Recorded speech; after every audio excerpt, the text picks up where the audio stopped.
people that he's ministering to and helping and God's led him to, they're the ones questioning.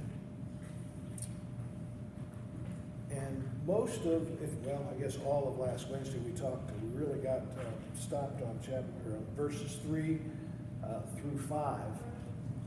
The fact that our warfare is not in the physical world, but that our warfare is not carnal, but spiritual. We talked a little bit about strongholds and casting down, verse 5, casting down imaginations and every high thing that exalteth itself against the knowledge of God.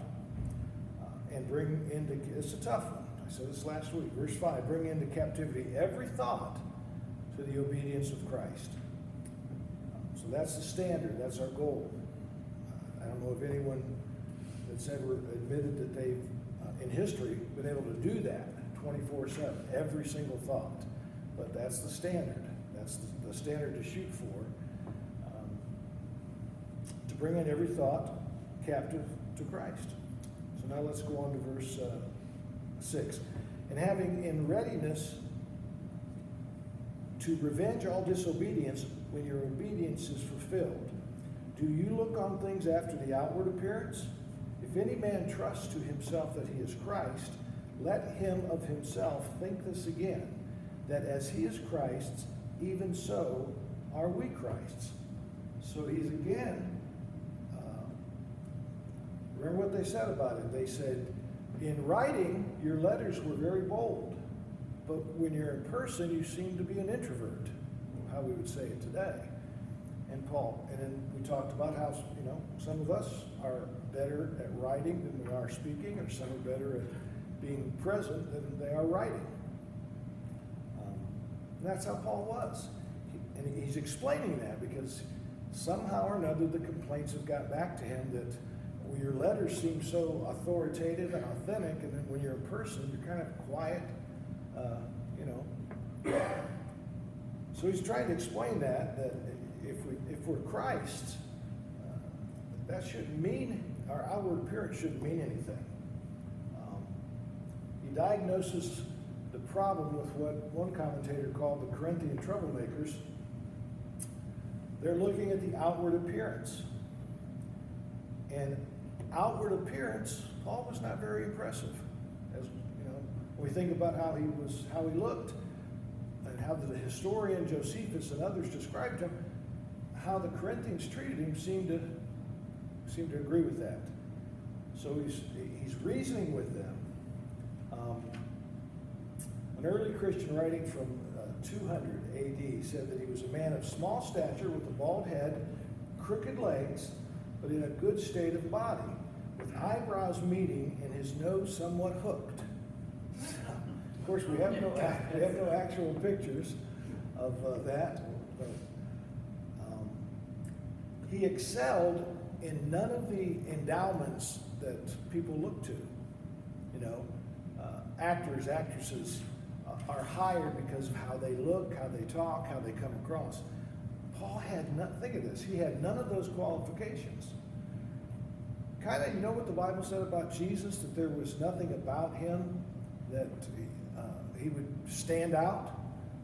The Old Testament said that Jesus himself, that we should desire him. I believe Isaiah's writings, where there's nothing special or unusual about him. Well, same with Paul. Physically and in person, he wasn't charismatic, he wasn't a performer, he wasn't someone that grabbed their attention, and yet this is the man that wrote more than half of the New Testament. And as we know the story, God changed him from a persecutor of the church to an apostle to the Gentiles. So what Paul's saying in that verse is, if you claim to belong to Jesus, look at yourself. Don't look at someone else and judge them.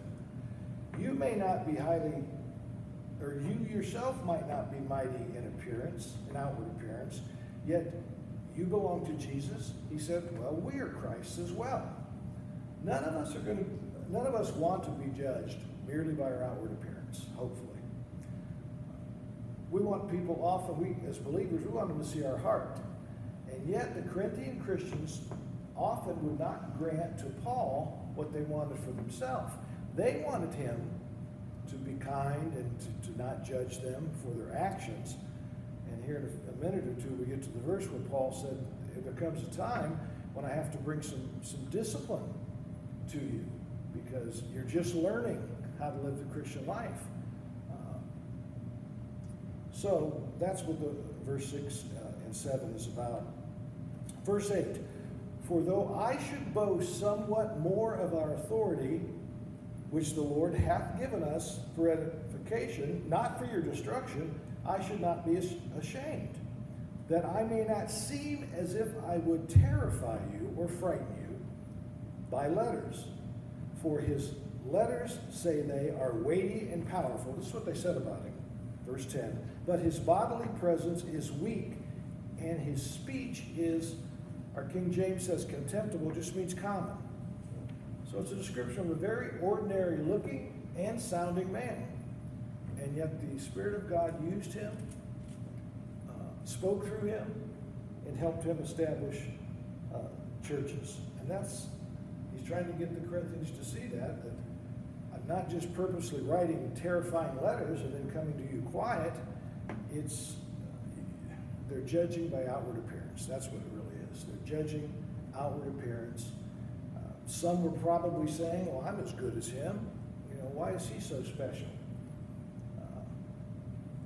We don't know, but we do know that that's the general tone. From what we know of Paul's ministry in the book of Acts, it seems hard to understand why anyone would say of him that his bodily presence is weak and his speech common, because of some of the things we studied in Acts. But don't forget, Paul might have been quite ill during when he's writing to the Corinthian Christians, and his condition may have made him appear that way. At the same time, whether Paul's weakness in body presence and speaking ability was temporary or permanent, it didn't bother Paul. He knew who called him. He knew who spoke to him, who continued to speak to him, lead him, guide him. He knew that when he was weak, it gave God all the more power to work through him. Remember, the Bible teaches that God takes the weak things of this world to overcome the wise and to show his power.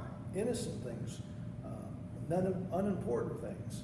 We've talked about that. The life of Jesus is the best example of that, where he was born, what they thought of Nazareth.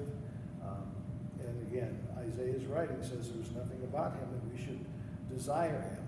So the outward appearance judgment is, not really ever a good idea. Today we'd say don't judge a book by its cover, right? It's kind of the thought here. Verse 11, let such as one think that, such as we are in word by letters when we are absent, such we will be also indeed when we are present. He's saying, this isn't a double standard. I seem to you different when I'm here, but I'm standing by the same words I wrote to you. Truth is truth, whether I can convey it as strong in the letter or in person. For verse 12 says, we dare not make ourselves of the number or compare ourselves with some that commend themselves, but they measure themselves by themselves, and comparing themselves among themselves is not wise. I've always believed and said that horizontal comparisons are never a good idea, to compare ourselves with someone else.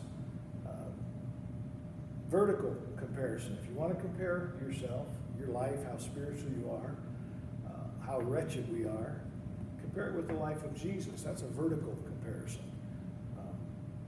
Paul says there are some who have their own group, and it sounds like they spend a lot of time patting each other on the back about how good they were. And Paul says it's not wise to do that.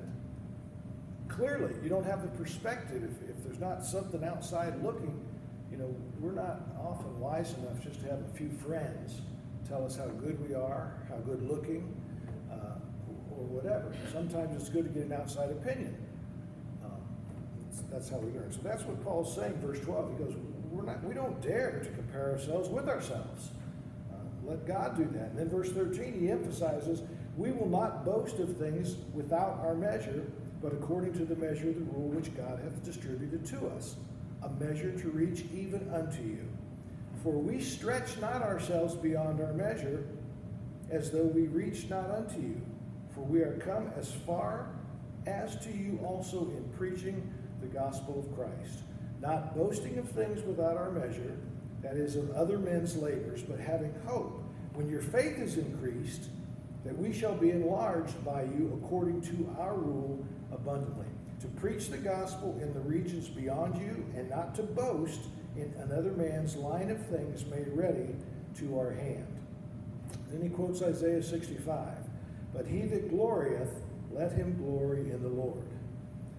Then he quotes Romans 2:29, for not he that commandeth himself is approved, but whom the Lord commendeth. So he has the right to claim apostleship. We've said that many times. The reason I keep repeating that is because if you think about it, and what we've studied so far about Paul, he wasn't liked by any. Who liked Paul? Who stood up for him and rooted for him? Besides, his buddies, Barnabas, Timothy, Titus, and others. But it's like he wasn't well liked. There was a lot of resistance to his ministry. And here's a man that specifically became an apostle because Jesus appeared to him, naming him as an apostle. And he heard his voice. He changed his whole life. And yet, the people in Corinth were making a mistake. They were judging a book by its cover. Like, what could I compare that to? Maybe you had someone that you had only seen on television or heard about, and then you meet them in person, and they're totally different. I remember a few years back, my brother and I went up to Berea, I think it was, for Brown's training camp to watch. It's one thing to see him on television. It's another. I wanted to get up as close as I could to those huge. I mean, you could tell who the linemen were, even if you didn't know their names or their numbers. You could tell the linemen. You could tell the receivers, quarterback, by their. But the smallest of them was larger than all of us. So there was a comparison there. Kind of the same thing with Paul. He did not appear to them looks-wise as his letters indicated. They misjudged him, and then they made a further mistake of just comparing themselves with one another instead of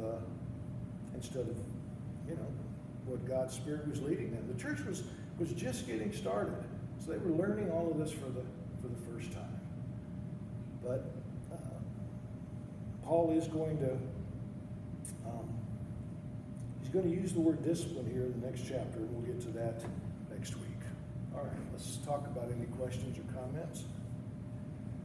We covered a lot of verses, more than we normally cover, starting with verse 6, 7.